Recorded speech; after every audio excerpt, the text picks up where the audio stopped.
परमात्मा स्वरूपिणी।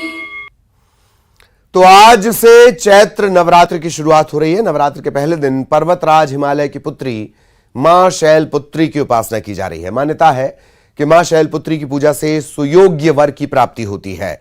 मां शैलपुत्री ने शिव को पति रूप में पाने के लिए कठोर तप किया। ऐसे में इनकी पूजा से शिव समान जीवन साथी प्राप्त होता है, साथ ही वैवाहिक जीवन में खुशहाली आती है।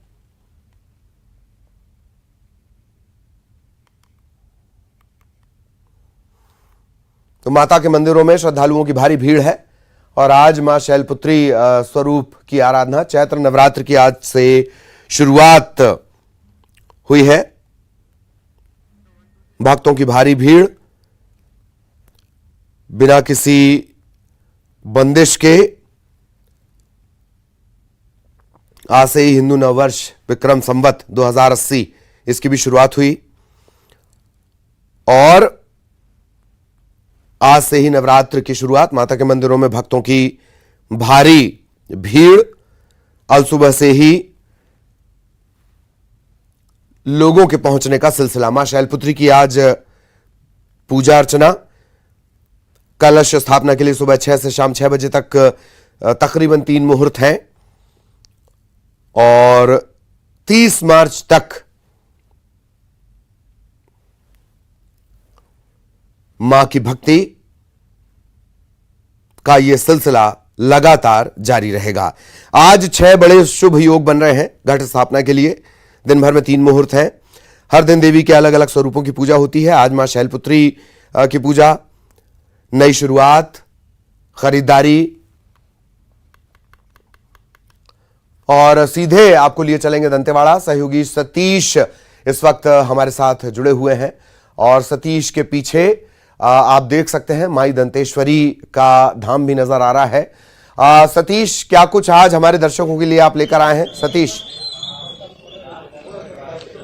जी, आपको बता दूं कि आज चैत्र नवरात्र का आज पहला दिन है और दंतेवाड़ा में चूंकि बस्तर की आराध्य देवी मां दंतेश्वरी मंदिर में इस वक्त मौजूद हूँ। यहाँ प्रांगण में तमाम प्रकार की तैयारी जो है टेम्पल समिति की ओर से किया गया है। यहाँ पर दुल्हन की तरह जो है मां दंतेश्वरी मंदिर को सजाया गया है। आज पहला दिन है और सुबह से यहाँ भक्तों के पहुंचने का सिलसिला शुरू हो चुका है। जैसा कि टेम्पल समिति ने बताया कि यहाँ पर करीब जो है 5000 दिए इस बार जो है जलाए जाएंगे और साथ ही साथ यहाँ पर ये मान्यता है कि विदेशों से भी यहाँ पर जो है दीप जलाया जाता है और यहाँ पर मंदिर से जुड़ी हुई कई मान्यताएं हैं। दंतेवाड़ा जिले के अलावा जो है बस्तर संभाग के कई इलाकों से यहाँ पर भक्त जो है यहाँ पहुँचते हैं और आज पहला दिन है और निश्चित तौर पर सुबह से भक्तों का पहुँचने का सिलसिला यहाँ पर शुरू हो चुका है और मंदिर की कई मान्यताएं हैं यहाँ पर। और इस वक्त मेरे साथ में एक भक्त पहुँचे हैं, उनसे मैं जानता हूँ कि यहाँ पर मंदिर को लेकर क्या मान्यता है और आप कहाँ से आए?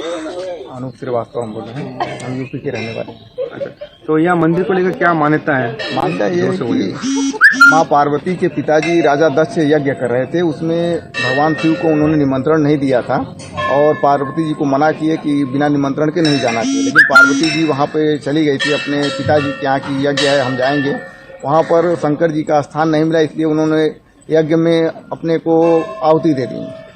इसके बाद शंकर जी ने यज्ञ को समाप्त करवाया और पार्वती जी को अपने कंधे पर लेके चलने लगे और उसके बाद भगवान विष्णु ने चक्र से उनके पूरे अंगों को काट करके और रास्ते में ही समाप्त कर दिया। यहाँ ये दंतेवाड़ा में माता पार्वती के दांत गिरा था, इसलिए इनकी मान्यता है कि ये दंतेश्वरी देवी के नाम से प्रसिद्ध हुई है। हाँ, जैसा कि बता रहे हैं कि भक्त जो है सुबह से जगदलपुर से यहाँ पहुँच रहे हैं। आसपास के इलाके से जो है लगातार भक्तों के पहुँचने का सिलसिला शुरू हो चुका है और इस बार दंतेवाड़ा में यहाँ पर जो टेम्पल कमेटी की ओर से VIP दर्शन की व्यवस्था की गई है और साथ ही साथ यहाँ पर तमाम प्रकार के भक्तों को किसी प्रकार की कोई परेशानी न हो, इसको लेकर तमाम प्रकार की व्यवस्था की गई है। जी रवि, बहुत अद्भुत ये मंदिर है जिसके सामने इस वक्त खड़े हुए हैं जो हमारे सहयोगी हैं चांडक सतीश, और इस अद्भुत मंदिर के बारे में भी आपने जानकारी ली। जबलपुर भी हम आपको लिए चलेंगे, पवन आपको नजर आ रहे होंगे, पवन के पास भी हम आपको लिए चलेंगे, दर्शन लाभ भी पवन के जरिए हम करेंगे। पवन, इस वक्त आप कहां और भक्तों को कहां के आप दर्शन करवाने वाले हैं? पवन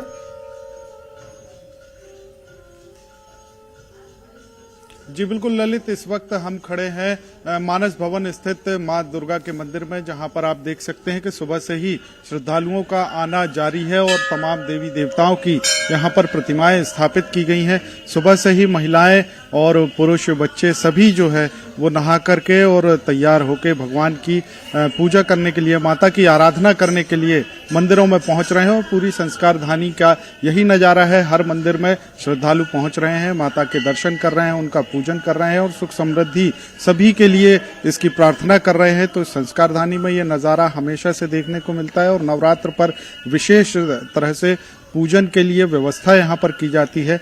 सभी मंदिरों को 2 दिन पहले से ही सजावट शुरू हो जाती है देवी देवताओं के पूजन के लिए। बराबर जो परंपरा बनी हुई है और जिस तरह से धर्म के आस्था के तहत जो पूजन की व्यवस्था की जाती है वो तमाम इंतजाम यहाँ पर किए गए हैं। सुबह से ही सूर्योदय के साथ ही यहाँ पर श्रद्धालुओं का आना शुरू हो जाता है और मंदिरों में इन दिनों खासी भीड़ रहती है। सुबह से लेकर रात तक यही सिलसिला रहता है, इसी तरह लोगों का आना जाना यहाँ पर बना रहता है। ललित।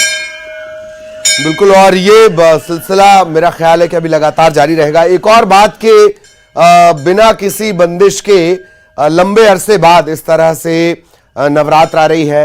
इससे पहले भी हालांकि बंदिशें हट गई थीं, लॉकडाउन जैसी स्थितियां नहीं थीं, बावजूद इसके कुछ प्रतिबंधों का सामना करना था पवन, लेकिन ये पहली बार होगा कि अब खुले मन से भक्त भगवान के दर्शन कर सकेंगे, आशीर्वाद ले सकेंगे। पवन, बड़े आयोजनों के बारे में भी बताएं।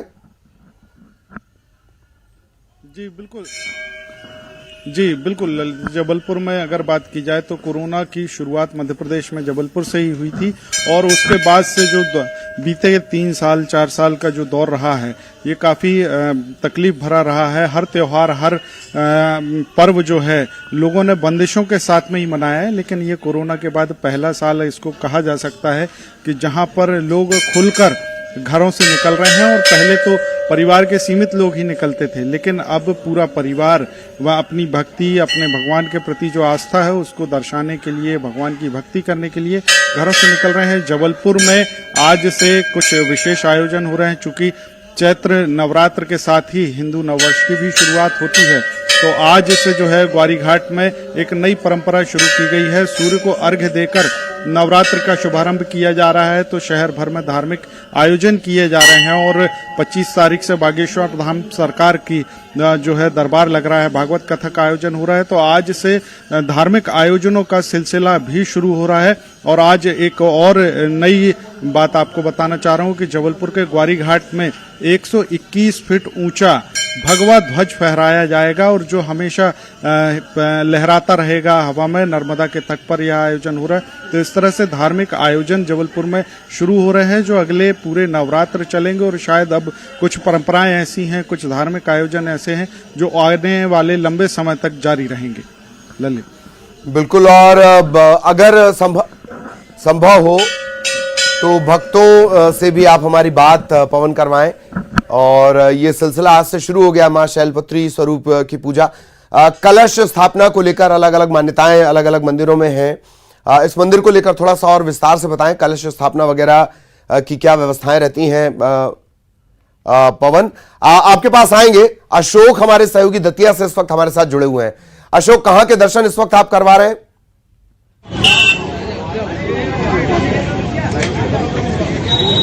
देखिए, मैं इस समय दतिया के पीताम्बर पीठ पर खड़ा हुआ हूँ। ये जो देश के प्रमुख शक्तिपीठ हैं उनमें से ये एक है, बल्कि यूँ कहा जाए कि जो देश के जो शक्तिपीठ हैं उनसे भी ज़्यादा यहाँ पर भीड़ रहती है, तो कोई अतिशयोक्ति नहीं होगी। यहाँ पर सुबह 6 बजे से भक्तों का तांता लग जाता है। ललित, केवल यहाँ पर देश के ही नहीं बल्कि ऑस्ट्रेलिया, अमेरिका और भी दूसरे देशों से भी लोग जो है लगातार यहाँ पर नवरात्रि में आते हैं। और कई लोग तो पूरे दिन यहाँ पर रुक करके और भक्ति साधना में लीन रहते हैं। जी ललित। चलिए, बहुत बहुत शुक्रिया पवन, आपका भी बहुत बहुत धन्यवाद। हमारे तमाम सहयोगी जो हमारे साथ जुड़े रहे उन सभी का बहुत बहुत धन्यवाद। ये तमाम अपडेट और ये अद्भुत दर्शन जो माता के इन लोगों ने करवाए हैं। और हिंदू नववर्ष की पूर्व संध्या पर भोपाल के रोशनपुरा चौराहे पर रंगारंग आतिशबाजी हुई। सैकड़ों लोगों ने आतिशबाजी का मजा लिया। इस मौके पर बीजेपी के विधायक रामेश्वर शर्मा भी इस कार्यक्रम में शामिल हुए।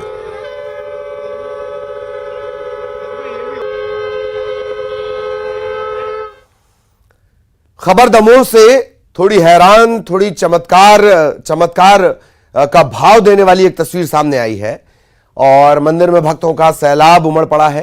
दरअसल दमोह के अंजनी माता मंदिर में प्रतिमा की आंखों से आंसू बह रहे हैं और माता की आंखों से आंसू निकलने की खबर चारों तरफ फैल गई। इसके बाद लोगों में कौतूहल, कुछ कौतूहल की वजह से, कुछ चमत्कार की वजह से पहुंचने लगे। चमत्कार को नमस्कार करने के लिए भक्तों की भारी भीड़ मंदिर पहुंच गई। आंसू आए थे और हम सुबह से दर्शन करने आए। लोहारी के मतलब यहीं माता के पास में रहते हैं हार में, तो सुबह से दर्शन करने आए तो माता को मतलब हमने देखा पूजा करते समय, तो आंसू आ रहे हैं। हम छोटे भाई को फोन लगाया, वो गांव में थे लोहारी में, तो उनने गाँव के लोगों को बताया, तो सब लोग आ गए। फिर उसके बाद एक औरत को मतलब माता आई तो उनने बताया कि हमको यहाँ बड़ा मंदिर चाहिए और जमीन चाहिए। कौन जमीन की है? जमीन पर यहाँ जमीन ये साहू जी की है लोहारी की। अच्छा, कितने साल से माता का बराबर? बहुत प्राचीन मंदिर है हिंदी माता का, बहुत मतलब 50 साल 60 साल पुराना। खबर भोपाल से। मुख्यमंत्री शिवराज सिंह चौहान आज उज्जैन के दौरे पर रहेंगे। क्षिप्रा नदी के तट पर नववर्ष का आयोजन होगा, इसमें वो शामिल होंगे। इसके अलावा कई और स्थानीय कार्यक्रमों में भी मुख्यमंत्री शिवराज सिंह चौहान शिरकत करेंगे। आज चैत्र नवरात्र, गुड़ी पाड़वा, आज से ही हिंदू नववर्ष की शुरुआत, विक्रम संवत 2080 और इसका आयोजन जो आज होना है क्षिप्रा नदी के तट पर, उसमें मुख्यमंत्री शिरकत करेंगे।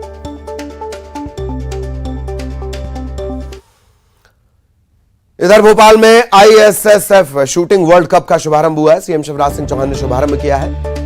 आज से देश भर के शूटर्स निशाना साधेंगे। 27 मार्च तक राज्य शूटिंग एकेडमी में चैंपियनशिप का आयोजन होगा। 30 देशों के तकरीबन 200 शूटर्स इसमें शामिल होंगे। राइफल और पिस्टल इवेंट के फाइनल होने हैं। 3 देशों ने एयर कनेक्टिविटी की वजह से हिस्सा नहीं लिया है। मध्य प्रदेश अंतर्राष्ट्रीय शूटिंग वर्ल्ड कप की मेजबानी कर रहा है। इससे पहले खेलो इंडिया की भी मध्य प्रदेश मेजबानी कर चुका है। और 25 मार्च को इंदौर के पितरेश्वर हनुमान मंदिर में 2.5 लाख हनुमान चालीसा का पाठ होना है। इसका आयोजन बीजेपी के राष्ट्रीय महासचिव कैलाश विजयवर्गीय करवा रहे हैं। इसकी जानकारी खुद विजयवर्गीय ने दी। बीजेपी महासचिव ने कहा कि वो युवाओं को नशे की बुरी प्रवृत्ति से दूर करने के लिए हनुमान चालीसा क्लब बनाने की योजना पर विचार कर रहे हैं। पितृ पर्वत पर होने वाला 2.5 लाख हनुमान चालीसा का पाठ उसी की एक कड़ी है। दरअसल 25 मार्च को पितरेश्वर हनुमान मंदिर पर यह आयोजन होगा। 51,000 लोग हनुमान चालीसा का पाठ करेंगे। इस कार्यक्रम में आर्ट ऑफ लिविंग के संस्थापक श्री श्री रविशंकर, मां कनकेश्वरी, विद्याधाम के महामंडलेश्वर चिन्मयानंद महाराज, रामगोपाल दास जी महाराज और महामंडलेश्वर समेत कई साधु संत इसका हिस्सा बनेंगे। 3 दिन उनके अलग अलग स्थानों पर कार्यक्रम होंगे। पहला कार्यक्रम पितृ पर्वत पर है, जहां 51,000 लोग एक साथ उनके सामने हनुमान चालीसा का पाठ करेंगे। उसके बाद उनका यहाँ पर प्रवचन होगा। यह एक बहुत ही अद्भुत कार्यक्रम होगा, क्योंकि हनुमान जी की प्रतिमा है और साक्षात यहाँ पर हनुमान जी बैठे हुए हैं, ऐसा हम सब लोग मानते हैं। उनके सामने महान संतों की उपस्थिति में माँ कनकेश्वरी देवी जी भी रहेगी, श्री श्री विद्याधाम के महामंडलेश्वर चिन्मयानंद जी महाराज भी रहेंगे, राम गोपाल दास जी महाराज महामंडलेश्वर वो भी रहेंगे और बहुत सारे महामंडलेश्वर यहाँ। मंडला से सिस्टम को शर्मसार करने वाली तस्वीर सामने आई है। गर्भवती महिलाओं को कंधे के सहारे करीब आधा किलोमीटर दूर तक लाया गया, तब एम्बुलेंस मिल सकी। दरअसल गांव तक एम्बुलेंस को ले जाने के लिए रास्ता नहीं था।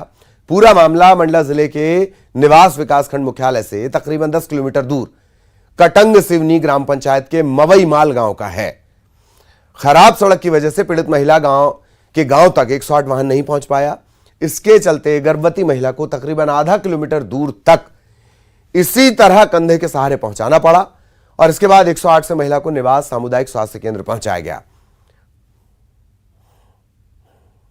ये जो पेशेंट को जो है आप ये पैदल ला रहे हो यहाँ से, है ना?